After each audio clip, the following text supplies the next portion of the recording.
Yesterday morning, a group of about 35 of us gathered next door in the gathering place. And under the wonderful leadership of Chuck Gager, we learned how to do first aid and CPR with our pets. It was a very informative time. It was a wonderful time with each other. I think it's significant that of those 35 people, about half of the folks were from Iona-Hope and half were not, which says to me that perhaps we've done something that is important for people beyond ourselves. We do that pretty well here. Now, had I gone around the room yesterday, and I could probably do that pretty much in this room today, and ask the question, why are you here? I think probably out of all of the answers, if you distilled them down, there would be one. I love my pet. I love my pet. That's why I'm here. I want to be prepared if something happens to take care of them. Now, 30 years ago, 35 people would not have gathered next door, more than likely, for such an event. Because I think that over that time period, there has been a shift in our understanding and our approach to our pets. 30 years ago, I would never have seen a dog in a big box store. Yet it's a pretty common thing for me to see. Certainly would never have seen a dog in a bar or a restaurant. Just wouldn't happen. But now they have special times and special places when you can bring your pets to be there with you. And so I think there has been a shift in how we understand and see them.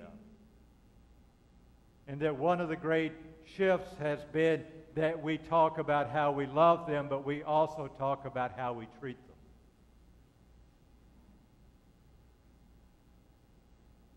During that same time period, you would never have seen, I don't think, the number of news stories about the mistreatment of animals.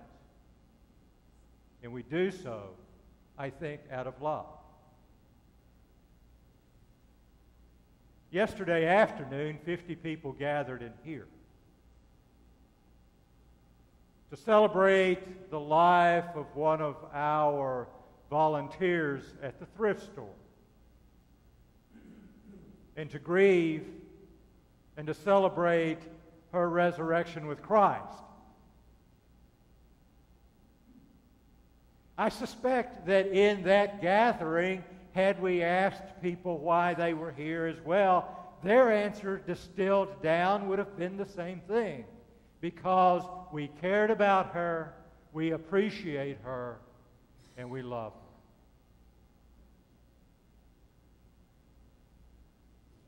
When I read the I am statements from the Gospel of John, one of which we read today, and especially when I read this one about I am the Good Shepherd, I have various reactions.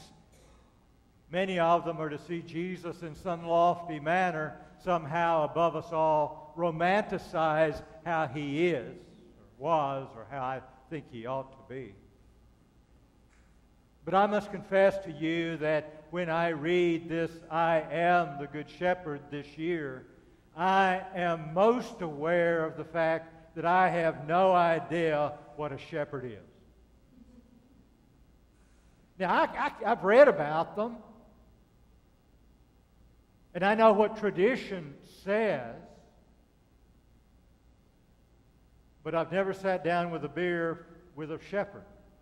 to find out, hey, tell me what your life is like. Never happened.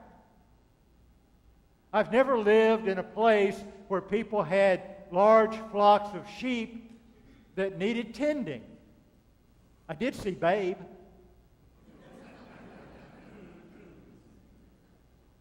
But beyond that, I have no hands-on or visual experience of what a shepherd is, good or bad. I couldn't tell you whether it's a good shepherd or a bad shepherd. So when I talk about this with Jesus and when I think about it this year, I have trouble really kind of translating that into my life and experience without making it a romanticized image.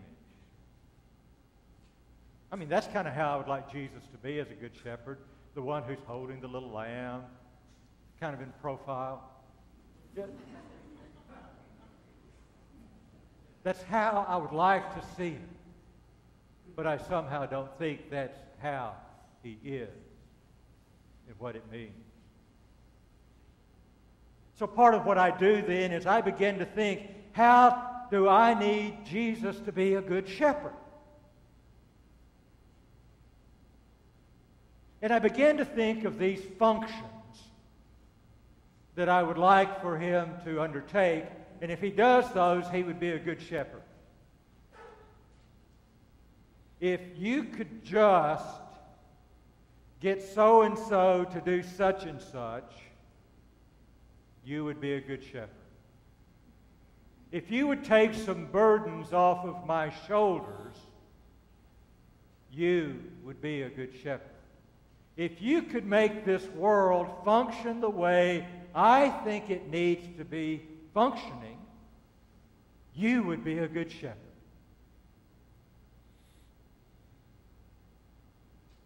And then I realize that I'm on the wrong track. That it really isn't about the functions that Jesus or God does. It's about something much greater. People sometimes ask me questions about animal ministry kinds of things. Why do you do that? Well, I do it because we love our pets. And we love this creation that God said is good. And then there's always someone who will raise the question, do you think they love us?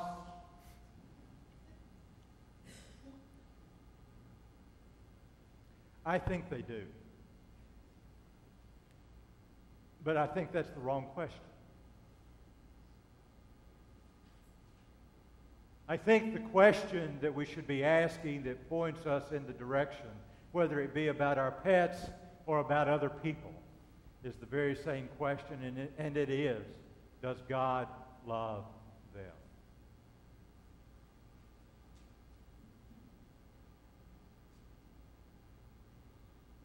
What you think? Yeah, I agree. God loves them. And we're called to live out our faith not because someone else loves us, but because God loves us and we love others. So I've thought about this thing of the Good Shepherd for this year, and I've thought about how I see that being played out, and I see it being played out in that whole thing of I love you enough to die for you.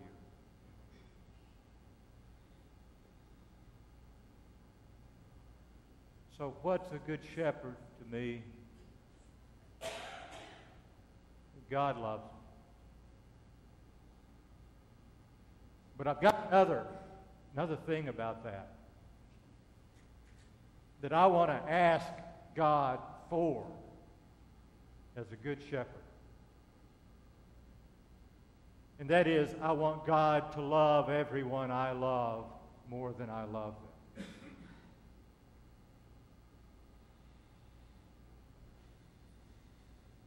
how can God do that?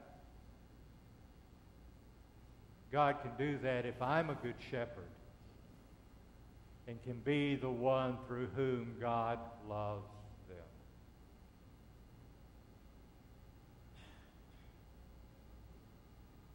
I don't know what it's like to be a good shepherd. I like to think I know what it's like to be a good pet owner.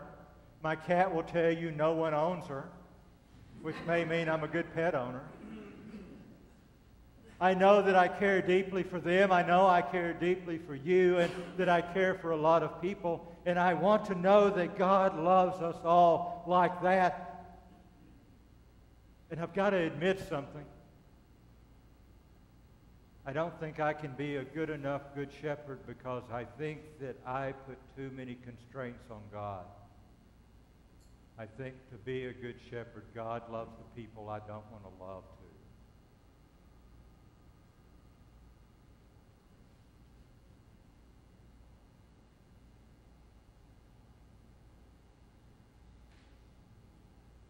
I could go around the room today and I could ask you, why are you here? And I suspect as we distilled down all the responses and the answers, it would come down to this: because I love God.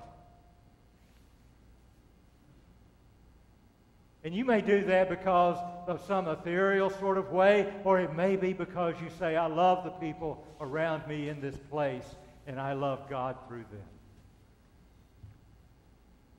But the invitation is the same, and the need is the same. It is for all of us to join Jesus as good shepherds.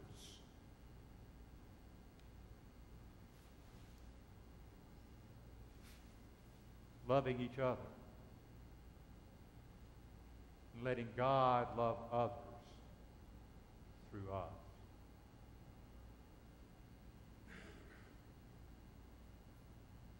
I am the good shepherd. I will lay down my life for my sheep.